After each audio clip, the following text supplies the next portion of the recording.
بھی 3-4 روز پہلے میں نے دیکھا کہ شہاب نامی یہ نوجوان گودھرا میں تھا اور بتا رہا تھا کہ اسے ابھی کئی روز جو ہے وہ راجستھان تک کا سفر طے کرنے میں لگیں گے، اور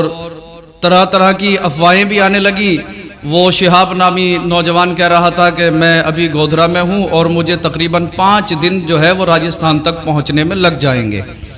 لیکن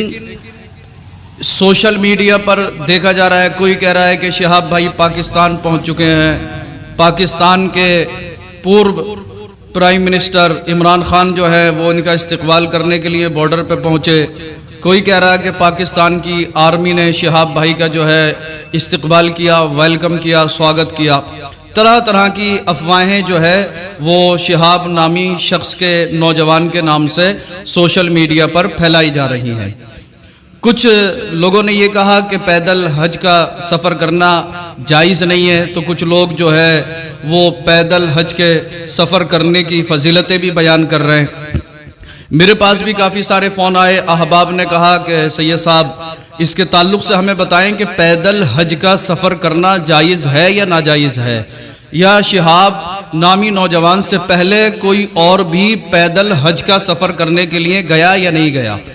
قرآن اور حدیث کی روشنی میں یہ واضح فرمائیں کہ پیدل حج کا سفر کرنا جائز ہے یا ناجائز ہے۔ تو میں نے بھی فیس بک پر 2 پوسٹ دیکھی۔ ایک حدیث یہ تھی کہ حضرت عقبہ بن عامر رضی اللہ عنہ کے تعلق سے حدیث وائرل ہو رہی ہے، حدیث بالکل صحیح ہے، بخاری شریف کی حدیث ہے۔ حضرت عقبہ بن عامر رضی اللہ عنہ روایت فرماتے ہیں کہ میری بہن نے یہ نظر مانی کہ میں پیدل چل کر حج ادا کروں گی، اور مجھے حکم دیا کہ میں نبی کریم صلی اللہ تعالی علیہ وسلم کے دربار گوہربار میں حاضر ہوں اور سرکار صلی اللہ تعالی علیہ وسلم سے یہ دریافت کروں، اس کے تعلق سے معلوم کروں کہ میری بہن نے یہ نظر مانی ہے کہ وہ پیدل چل کر حج ادا کرے۔ تو میں جب سرکار کی بارگاہ میں حاضر ہوا، حضرت عقبہ بن عامر رضی اللہ عنہ فرماتے ہیں میں نے سرکار کی بارگاہ میں عریضہ رکھا تو سرکار صلی اللہ تعالی علیہ وسلم نے ارشاد فرمایا کہ وہ پیدل سفر کرے اور سوار ہو جائے۔ مطلب یہ ہے کہ جب تک وہ پیدل چلنے کی ہمت اور طاقت رکھتی ہیں تب تک وہ پیدل سفر کریں، اور جب پیدل سفر کرنے میں دقت ہو، پریشانیاں ہو، کٹھنائیوں کا سامنا کرنا پڑے تو وہ پھر سوار ہو کر سفر کریں۔ یہی روایت ابن سنن نسائی میں بھی ہے۔ حضرت عبداللہ ابن عباس رضی اللہ عنہ روایت فرماتے ہیں کہ حضرت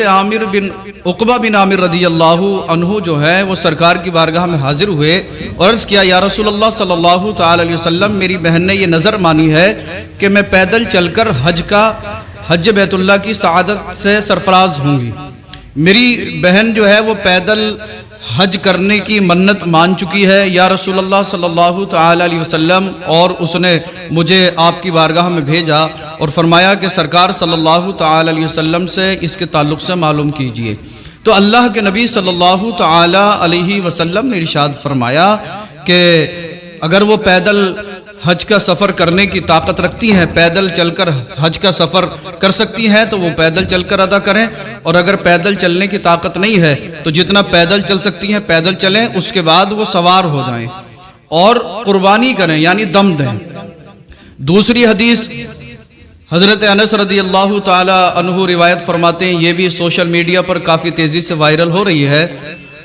حضرت انس رضی اللہ عنہ روایت فرماتے ہیں کہ اللہ کے نبی صلی اللہ تعالی علیہ وسلم نے ایک شخص کو دیکھا کہ 2 نوجوان اسے اٹھائے ہوئے ہیں اور وہ چل رہا ہے دونوں کے سہارے سے۔ اللہ کے نبی صلی اللہ تعالی علیہ وسلم نے ارشاد فرمایا کہ اس کا کیا حال ہے؟ تو اس کے دونوں بیٹوں نے کہا کہ یا رسول اللہ صلی اللہ تعالی علیہ وسلم، یہ ہمارا والد ہے، ہم اسے اٹھا کر اسے سہارا دے کر چلا رہے ہیں۔ سرکار نے فرمایا ایسا کیوں؟ ان دونوں نے عرض کیا یا رسول اللہ صلی اللہ تعالی علیہ وسلم، ہمارے والد نے یہ نظر مانی کہ میں پیدل چل کر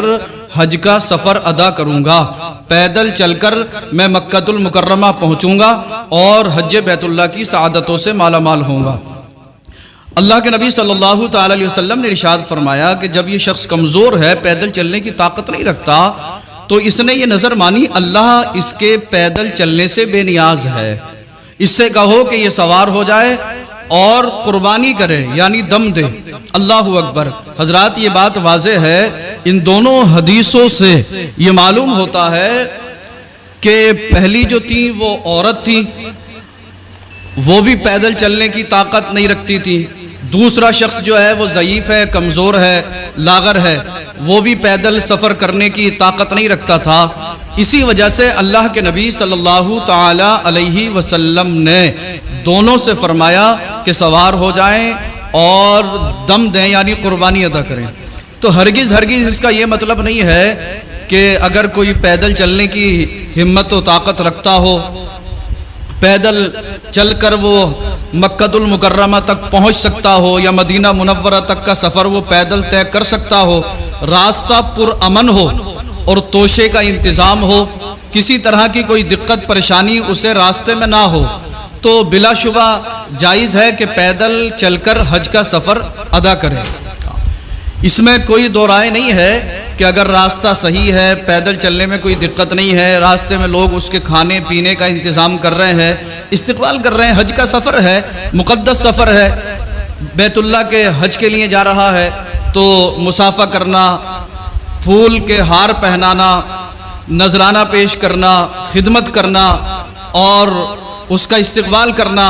جب وہ حج کے سفر پر جا رہا ہے،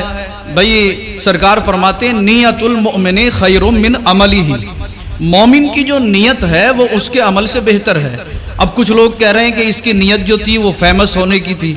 اس کی نیت جو تھی وہ مشہور ہونے کی تھی، شہرت پانے کی تھی۔ بھئی غیب کا علم تو اللہ ہی رکھتا ہے، عالم الغیب بالشہادہ اللہ رب العزت کی ذات ہے،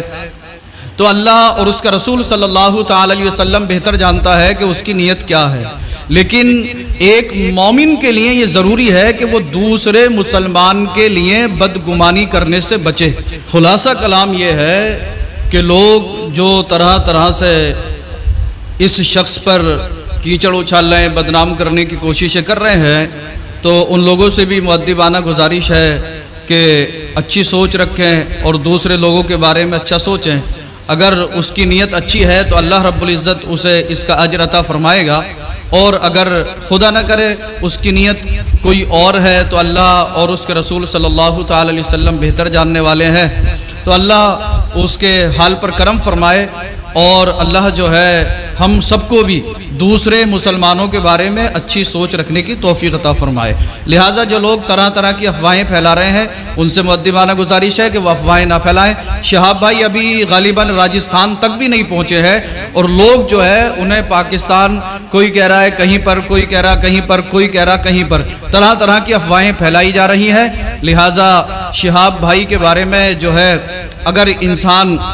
اچھی نیت رکھتا ہے، اچھی سوچ رکھتا ہے، تو دعا کرے کہ اللہ رب العزت اس بندے کے سفر کو آسان فرمائے اور اس کے حج کو بھی اپنی بارگاہ میں مقبول فرمائے۔